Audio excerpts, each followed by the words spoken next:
നബിദിനം പോലെയല്ലേ teachers day, children's day എന്നിവ? അതിന് ആശംസകൾ അർപ്പിക്കാനും പ്രോഗ്രാമിൽ പങ്കെടുക്കാനും പറ്റുമോ എന്നതാണ്. ഇസ്ലാമികമായ ഒരു കാഴ്ചപ്പാട് പ്രകാരം എല്ലാ ആഘോഷങ്ങളും, എല്ലാ ആഘോഷമായി കാണുന്നതും ഈ ഇസ്ലാം പഠിപ്പിച്ച ആഘോഷത്തിന് അല്ലെങ്കിൽ ഇസ്ലാം പഠിപ്പിച്ച ആ ഒരു അടിസ്ഥാനത്തിനെതിരാണ്. ആഘോഷങ്ങൾ ഇസ്ലാമിക വീക്ഷണത്തിൽ അത് ശർഈയാണ്, അഥവാ മതപരമായ ഒരു കാര്യമാണ്. മതപരമായ കാര്യങ്ങൾ ഇസ്ലാം പഠിപ്പിച്ചതിനപ്പുറത്ത് കൂട്ടിയുണ്ടാക്കാനോ അത് കുറക്കാനോ ഒരാൾക്കും പാടില്ലാത്ത ഒരു കാര്യമാണ്.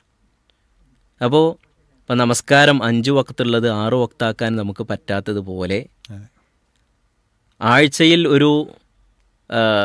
എല്ലാ ആഴ്ചയിലും വിശ്വാസികൾ പങ്കെടുക്കുന്ന ഒരു ആഘോഷമാണ് ജുമുഅ.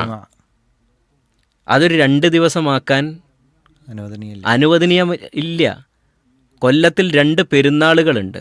ആ 2 പെരുന്നാളുകൾക്ക് അപ്പുറത്ത് മൂന്നാമത്തെ ഒരു പെരുന്നാൾ എന്തില്ല, ഇസ്ലാം ഉണ്ടാക്കാൻ പറ്റില്ല. ഈ 2 പെരുന്നാളുകൾക്കപ്പുറത്ത് മൂന്നാമത്തെ മറ്റൊരു ആഘോഷം ഉണ്ടാക്കാൻ ഇസ്ലാം അനുവദിച്ചിട്ടില്ല. അതുകൊണ്ടാണ് നബിദിനത്തെ സംബന്ധിച്ച് നമ്മൾ എന്ത് പറയുന്നത്, അത് ബിദ്അത്താണ് എന്ന് പറയുന്നത്. നബിദിനം ബിദ്അത്താണ് എന്ന് നമ്മൾ പറയുന്നതിൻ്റെ ഏറ്റവും പ്രധാനപ്പെട്ട ഒരു അടിസ്ഥാനം അതാണ്. ഒരു ആഘോഷം ഉണ്ടാക്കാനുള്ള അനുവാദം ഇസ്ലാമിൽ ആർക്കും ഇസ്ലാം വകവെച്ചു കൊടുത്തിട്ടില്ല. ശരീഅത്ത് അള്ളാഹു ഉണ്ടാക്കുന്നതാണ്. ഈ ഒരു അർത്ഥപ്രകാരം ടീച്ചേഴ്സ് ഡേ എന്ന നിലക്ക് ഒരു ദിവസം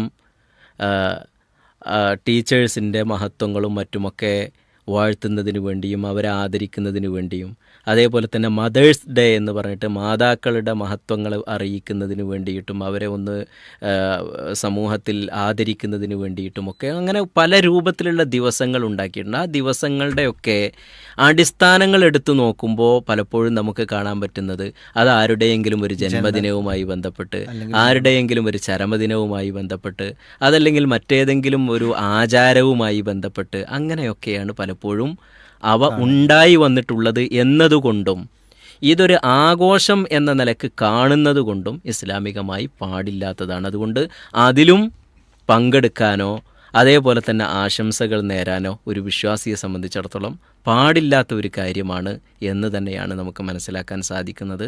വല്ലാഹു ആലം. അപ്പോൾ ഇത്തരം ആഘോഷങ്ങൾ അല്ലെങ്കിൽ ഇത്തരം ഡേകൾ അത് യഥാർത്ഥത്തിൽ പരിശോധിച്ചാൽ അതിൻ്റെ അടിസ്ഥാനത്തിൽ നോക്കുമ്പോൾ അതിൻ്റെ തുടക്കം നോക്കുമ്പോൾ ആരുടെയെങ്കിലും ജന്മദിനം അല്ലെങ്കിൽ ചരമദിനം അതുമായി ബന്ധപ്പെട്ടായിരിക്കും, അല്ലെങ്കിൽ ഏതെങ്കിലും ഒരു മതത്തിന്റെ ആഘോഷവുമായി ബന്ധപ്പെട്ടൊക്കെ ആയിരിക്കും എന്നതാണ് അതിൽ പഠനം. ചിൽഡ്രൻസ് ഡേ, അതെ, അത് പിന്നെ ജവഹർലാൽ നെഹ്റുവിൻ്റെ ഇതുമായിട്ട് ബന്ധപ്പെട്ടതാണ്. അതെ. ടീച്ചേഴ്സ് ഡേ ഇവിടെ കേരളത്തിൽ തന്നെയുള്ള ഒരു മഹാനായ വ്യക്തിയെ സംബന്ധിച്ചിടത്തോളം അദ്ദേഹത്തിൻ്റെ ജന്മദിനവുമായി ബന്ധപ്പെട്ടാണ്. അപ്പോൾ അങ്ങനെയാണ് ഉള്ളത് എന്ന് നമുക്ക് മനസ്സിലാക്കാം. അങ്ങനെയാണ്. അതുകൊണ്ട് തന്നെ അതൊരിക്കലും അനുവദനീയമല്ല. പ്രവാചകന്റെ ജന്മദിനം പോലും ആഘോഷിക്കാൻ പാടില്ല എന്ന് പറയുമ്പോൾ പിന്നെ ഏതായാലും ഇത്തരം ജന്മദിനത്തിന്റെ അടിസ്ഥാനത്തിലുണ്ടാകുന്ന ഡേകൾ ഒരിക്കലും ആഘോഷങ്ങളാക്കാനോ ആശംസകൾ അറിയിപ്പിക്കാനോ പാടില്ല എന്നത് തന്നെയാണ് ഇവിടെ നമ്മൾ മനസ്സിലാക്കുന്നത്. അല്ലാഹു അലം.